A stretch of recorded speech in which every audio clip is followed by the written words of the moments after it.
Hi guys, welcome to our YouTube channel Bong views. আমি শিলাজিৎ।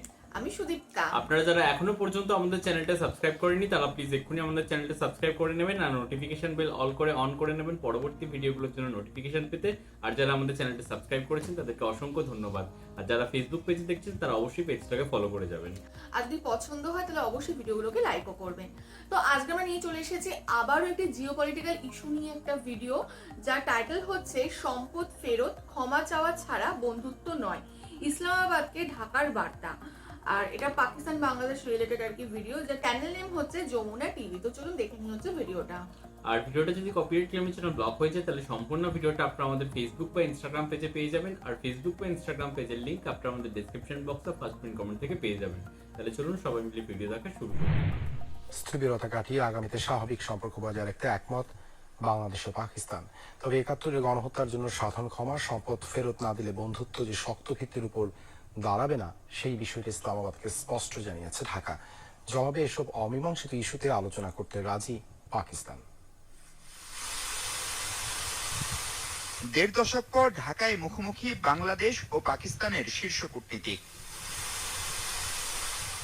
সকাল 10:30টার দিকে শুরু হয় ফরেন অফিস কনসালটেশন। নেতৃত্বে পররাষ্ট্র সচিব জসিমউদ্দিন ও পাকিস্তানের পররাষ্ট্র সচিব আমনা বালুচ।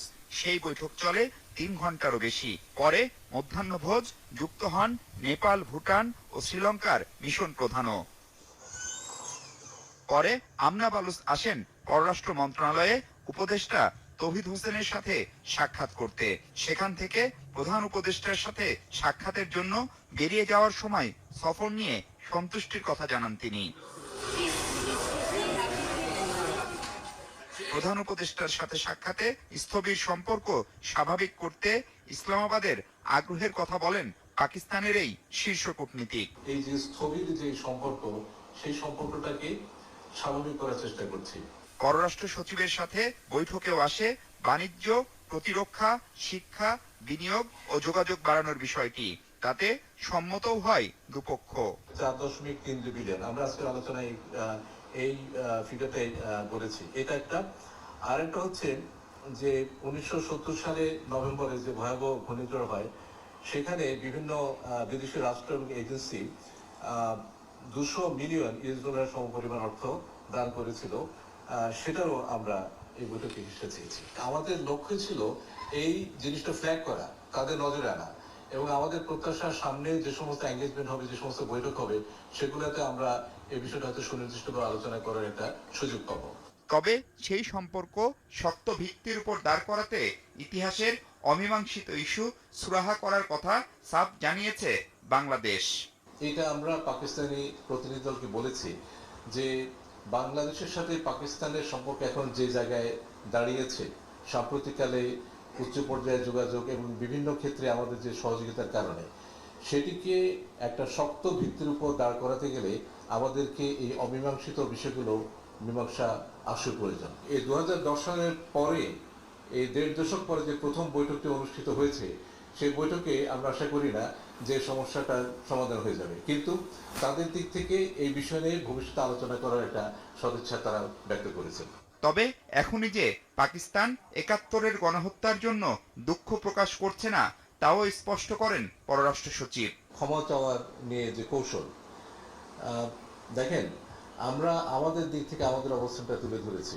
আমরা বলেছি যে একটা খুব মজবুত ভিত্তির উপরে দাঁড় করাতে জন্য এই বিষয়গুলোর মীমাংসা হওয়া উচিত, এবং আমরা মনে করি পাকিস্তানের সাথে বাংলাদেশের এখন যে সম্পর্ক, এই সময়টাতে এই বিষয়গুলো সমাধান করার জন্য একটা উপযুক্ত সময়। খুব দ্রুতই পাকিস্তানের সাথে সরাসরি ফ্লাইট চালুর ব্যাপারেও আশাবাদী দেশের এই শীর্ষ কূটনীতিক। তারা আমাদের কাছ থেকে অনুমতি চেয়েছে এবং সেই অনুমতিটা আমরা দিয়েছি। আসছে 27 এপ্রিল ঢাকা আসছেন পাকিস্তানের পররাষ্ট্রমন্ত্রী, যিনি উপপ্রধানমন্ত্রীও বটে। এই মাসের 27-28 তারিখে।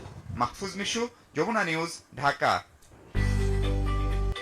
পাকিস্তান এবং বাংলাদেশের মধ্যে যে বৈঠক হয়েছে এবং পাকিস্তান থেকে একজন বিশিষ্ট কূটনীতিবিদ এসেছেন এবং বাংলাদেশের তরফ থেকে প্রধান উপদেষ্টা উপস্থিত ছিলেন এবং আরো বাদবাকি ব্যক্তিত্বরা ছিলেন। হ্যাঁ, তো তো যাই হোক, তো তাদের মধ্যে অনেক কিছু ইস্যু নিয়ে প্রায় 3 ঘন্টা ধরে বৈঠক হয়েছে এবং বিভিন্ন রকম ইম্পর্টেন্ট ইস্যু যেমন হচ্ছে বাণিজ্য, বিনিয়োগ, শিক্ষা, এই সমস্ত কিছু উঠে এসছে এবং সর্বোপরি বিমান চলাচল ইভেন স্বাধীনতা মানে 1971-এর আগে কিছু যে হয়তো যেগুলো বাকি থেকে গেছে বা যেগুলো হয়তো সেই সময় পাকিস্তান সরকার পূর্ব পাকিস্তানকে দেয়নি, তথাকথিত পূর্ব পাকিস্তানকে, তো সেই সমস্ত কিছু ইস্যু উঠেছে এবং সেখান থেকেও একটা ইতিবাচক দিক দেখা গেছে। তো সবকিছু মিলিয়ে যেটুকু আমরা বুঝলাম এটা ইতিবাচক দিকেই গেছে এবং হয়তো ভবিষ্যতে আরো তাদের মধ্যে হয়তো সুসম্পর্ক গড়ে উঠতে চলেছে।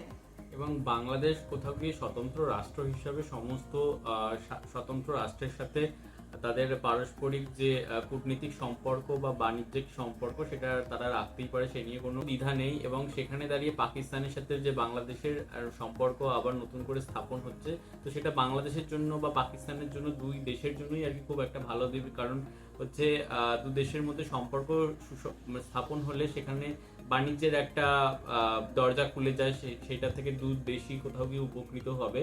এবং বর্তমানে পাকিস্তানের অর্থনীতির আর কি যেরকম অবস্থা, তো সেখান থেকে বাংলাদেশ এখন অনেকটাই এগিয়ে। তো পাকিস্তানের জন্য কোথাও গিয়ে একটা মানে বাংলাদেশের কাছে মাথা নিচু করাটা কোথাও গিয়ে একটা সময়ের অপেক্ষা, সেটাই মনে হচ্ছে। এবং বাংলাদেশ যে তাদের যে এই কি বলে যে তারা যে পাকিস্তান মানে তথাকথিত আর কি পশ্চিম পাকিস্তান আর কি পূর্ব পাকিস্তানের ওপর যেরকম আর কি নৃশংস হত্যালীলা করেছিল এবং সেখানে যে মানুষ খুন বা জেনোসাইড টাইপের যে ঘটনা ঘটেছিল এবং তারা যে ফান্ডগুলো কালেক্ট হয়েছিল সারা বিশ্ব থেকে, সেই ফান্ডগুলো তখন তারা মানে বাংলাদেশিদের ওপর আত্মসাৎ না দিয়ে আত্মসাৎ করেছে, তো সেইগুলো ফেরত চাওয়া।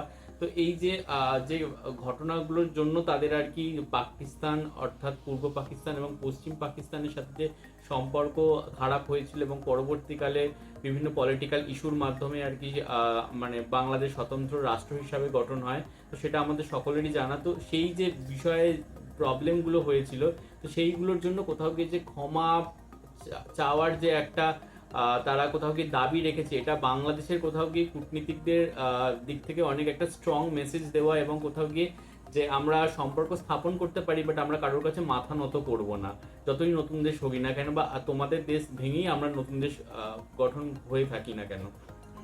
তো এটা খুব একটা অ্যাপ্রিসিয়েট করার মতো বিষয় এবং তাদের যে বৈঠকটা ইতিবাচক আর কি গেছে এবং কিছু যে সম্পত্তি ফিরে পাওয়ার আর কি সম্ভাবনা দেখা গেছে, তো এটাও বাংলাদেশের জন্য খুব ভালো দিক একটা একদম। এবং কোথাও গিয়ে এত দশক পর তারা যে নিজেদের ভুলটা বুঝতে পেরেছে এবং নিজেদের শোধরাচ্ছে, এটা অনেক ভালো বিষয় এবং সেদিক থেকে বাংলাদেশ যথেষ্ট একটা ওয়ার্মথ দেখাচ্ছে এবং এই জিনিসটা হয়তো দুজনে একটা মানে কোঅর্ডিনেশনের জন্য একটা কর্ডিয়াল ব্যাপারের জন্য খুব ভালো দিক। এবং যদি এরকম চলতে থাকে তাহলে ভবিষ্যতে আমরা বাংলাদেশ পাকিস্তান একটা সুসম্পর্ক, দৃঢ় সম্পর্ক দেখতে পাবো এবং তাদের নিজেদের মধ্যে মিউচুয়াল সমস্ত কিছু আর কি বিনিময়ের মাধ্যমে হচ্ছে, সেটা সমস্ত দিক থেকেই হতে পারে, তো তারা দুজনেই হচ্ছে গ্রো করবে, তো এটাও কিন্তু ভীষণ ইতিবাচক দিক।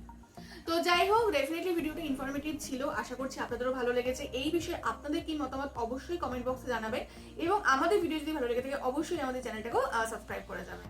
আর সাবস্ক্রাইব বাটনের পাশে জয়েন বাটন পেয়ে যাবেন, সেখানে কিছু ফেসিলিটিস দেওয়া থাকে, চাইলে আপনারা চেক করতে পারেন। আর আমাদের চ্যানেলের যে ফেসবুক আর ইনস্টাগ্রাম পেজ রয়েছে সেখানে আপনারা ফলো করতে ভুলবেন না, লিঙ্ক ডেসক্রিপশন বক্সে পেয়ে যাবেন।